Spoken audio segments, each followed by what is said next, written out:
estamos muy emocionados de poder abordar este tema muy interesante y de mucho interés para nuestro país.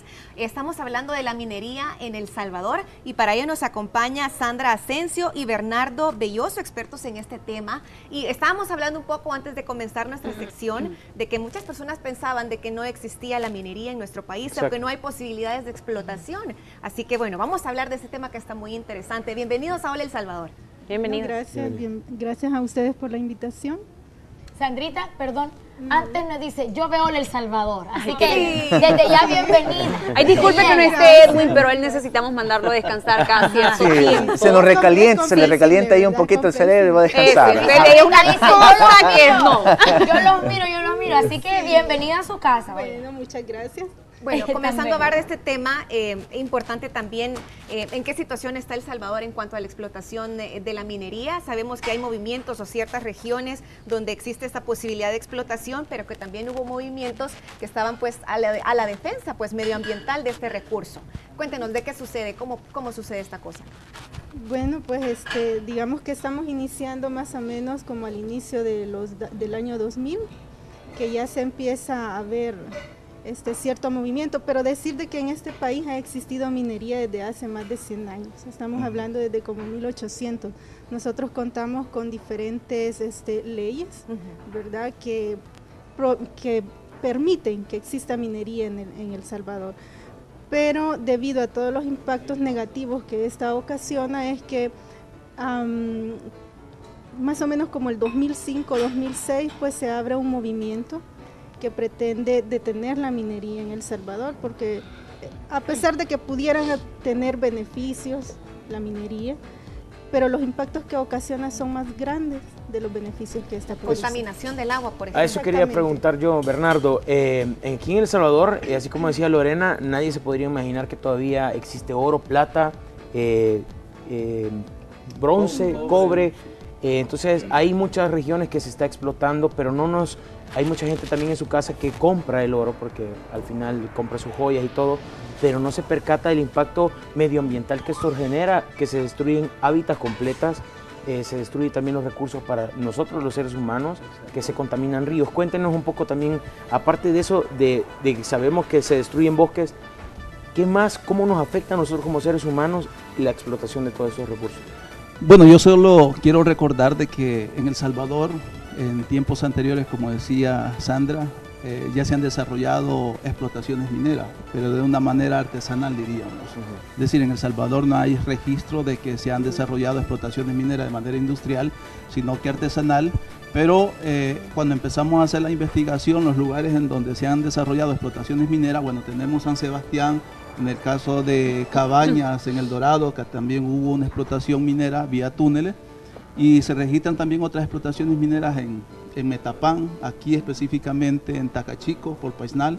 Hay otra mina cerrada que supuestamente está aterrada, pero la que ha sido, en este caso emblemático para El Salvador, ha sido la mina San Sebastián, la cual por supuesto fue desarrollada de manera artesanal, utilizando para hacer el proceso de separación de la roca con el metal, el mercurio.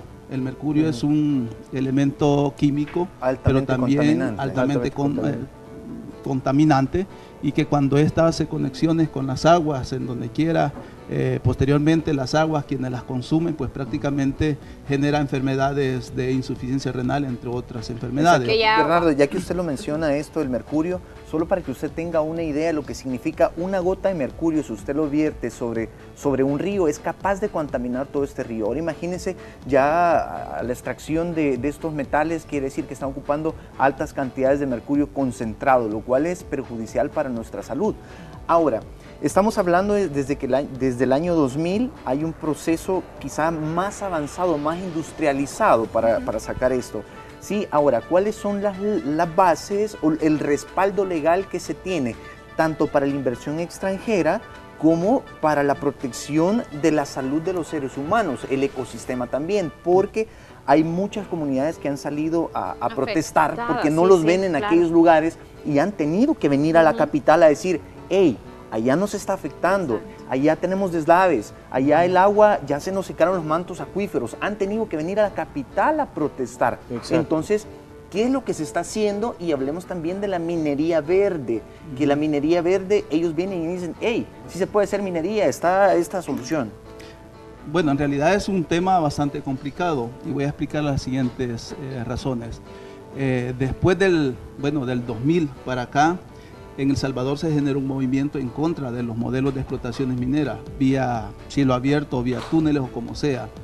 Dado que las empresas mineras hoy con su tecnología avanzada que están planteando han encontrado el cianuro, que el cianuro casi garantiza el 98%, 99% la separación de la roca con el metal, pero el cianuro es un elemento letal, químico, tóxico que contamina por todas partes.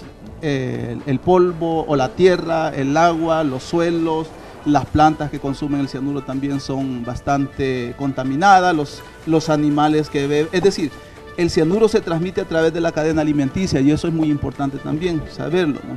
Pero las empresas aquí están planteando de que van a utilizar al máximo grandes cantidades de toneladas de cianuro para poder desarrollarlos en los modelos de explotación. Es bastante peligroso. Primero, que en El Salvador se han registrado alrededor de 30 áreas concesionadas para la exploración. Por supuesto, esto lo ha permitido las leyes que tenemos en este momento, que son sumamente vulnerables a las leyes que plantean las grandes transnacionales. Y la ley que nosotros tenemos ahorita da permiso a las empresas mineras para poder explotar. Y por eso esta fue reformada por el 96, 95, 96, pero aún así consideramos que la ley es sumamente vulnerable. A eso va a inclinar mi pregunta, o sea, si existen estos permisos, usted mismo lo menciona, o sea, se cree que es muy vulnerable todavía, ¿qué otras medidas se deben de tomar? O sea, o hasta dónde deben de ser las leyes estrictas también de decir, bueno, lo que Henry decía, tienen que venir hasta la capital para que nosotros nos demos cuenta, pero las empresas sí saben lo que está pasando. Entonces, ¿qué hace falta ahí? Realmente creo que son la misma ley es la que da cierta permisidad. Sí. Y lastimosamente debería de haber un poco más, de ser un poco más estricta la ley aquí en el país. En los niveles estándares, un ejemplo, en Estados Unidos dice que para poder dejar limpio un lugar donde haya sido extraída, donde haya sido utilizado como proyecto minero, se necesita de 1 millón hasta 12 millones de dólares para poder, digamos, tener como una responsabilidad social y dejar lo más limpio posible. Pero lastimosamente en nuestro país la ley dice que está hablando de $50,000 hasta un máximo de $300,000. Entonces eso obviamente visible, pues al final, tomando en cuenta el daño que impacta exactamente, la población. Porque no solo estamos hablando del agua, como decía Henry, el ecosistema también, sino que El Salvador pertenece a un corredor seco. Estamos viendo cómo la sequía nos impacta año tras año y cada vez más severamente. Y los proyectos mineros están relacionados justamente en esas mismas áreas, en la zona norte, justo donde se encuentran los corredores, donde se encuentra el corredor seco. Entonces, por más dura que podría ser la ley, el impacto ambiental nunca va a ser restituido. Y hay otro problema que quiero agregar, es que prácticamente todos los proyectos los proyectos mineros o los distritos mineros que se han identificado en El Salvador, todas están ubicadas sobre la franja norte de nuestro país. Es decir, todo desde Santa Ana hasta La Unión, todos esos grandes cerros que ustedes ven en la zona de Chalatenango, Morazán, etcétera, etcétera, pues prácticamente hay oro.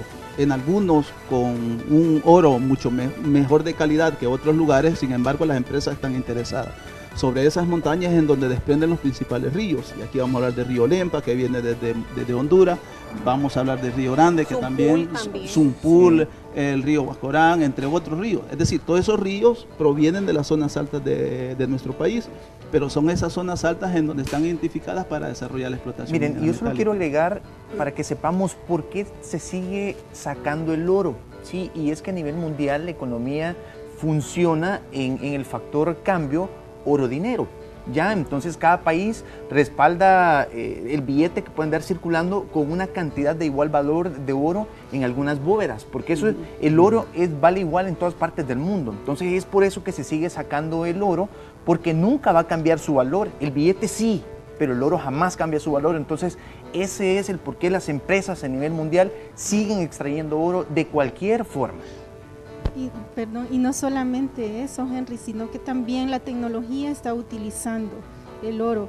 Vaya, por decir, nuestros teléfonos celulares tienen ciertos dispositivos como los chips y esas cosas que están utilizando oro. Entonces, realmente el consumo del oro está siendo utilizado incluso en la medicina, en equipos médicos, pero no estamos viendo el impacto que esto va a ocasionar en estar extrayendo este metal. Sí, y algunos casos también a nosotros nos han dicho y nos han manifestado que estamos en contra del desarrollo.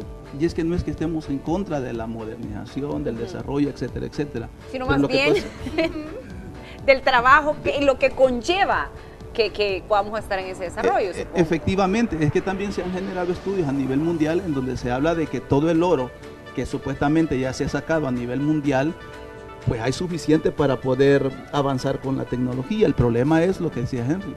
Esto no es para avanzar, es para captación de riqueza, es crear, qué sé yo, Estados Unidos, Rusia, China, Canadá son una de las grandes potencias que el oro lo ocupan para reservas de Estado. Y saben, otra cosa que es bien interesante, que los países industrializados, y acá en nuestro país tenemos presencia de empresas europeas, se vienen a sacar el oro acá, y ellos teniendo oro en sus países, porque ellos saben los efectos que esto conlleva. Entonces ellos no van a arriesgar su territorio, no van a arriesgar a su gente, no van a arriesgar sus recursos naturales que son irrenovables. Entonces es por eso que ellos tratan de ir a otro lugar, extraer el oro, porque quieras o no, ellos saben que el costo que paga la naturaleza, no hay oro, no hay dinero, no hay plata, no hay cobre que pueda recuperar eso. Que se friegue mi vecino. Que se friegue, no, y que se friegue el que está al otro lado del charco. Lo que no saben es que vamos en una nave y tarde o temprano estos efectos le van a llegar a ellos también. Yo creo que varios ambientalistas han manifestado eso, que todos, bueno, lo decía el Papa Francisco, que todos estamos viviendo en una sola casa, y esta casa pues es la casa en común. Yo creo que a eso habría que siempre seguir trabajando con la gente. Y aquí hay otro tema que también no deberíamos de dejar pasar por desapercibido. Bueno, los españoles vinieron, nos conquistaron y nos intercambiaron los espejitos con el oro. De igual manera, hoy las empresas transnacionales vienen y nos dicen lo que tú decías al principio del programa, la minería verde. ¿Existe o no existe minería verde? Hemos hecho nosotros una serie de investigaciones a nivel mundial y en ningún lugar hay minería verde.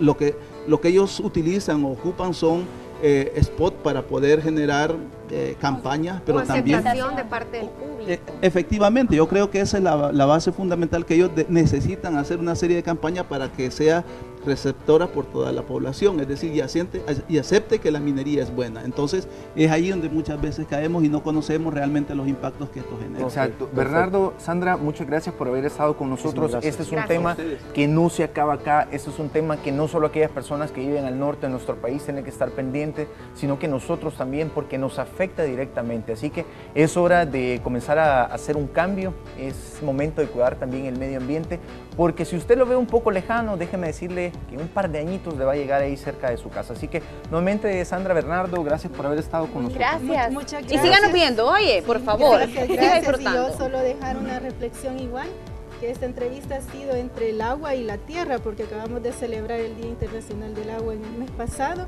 Próximamente viene el Día Internacional de la Tierra, así de que es una buena reflexión, ¿verdad?, que hay que hacer. ¿Qué es lo que vale más? Lo que nosotros necesitamos cotidianamente es agua. Ok, perfecto. Que nos acompañen también. Gracias. Okay.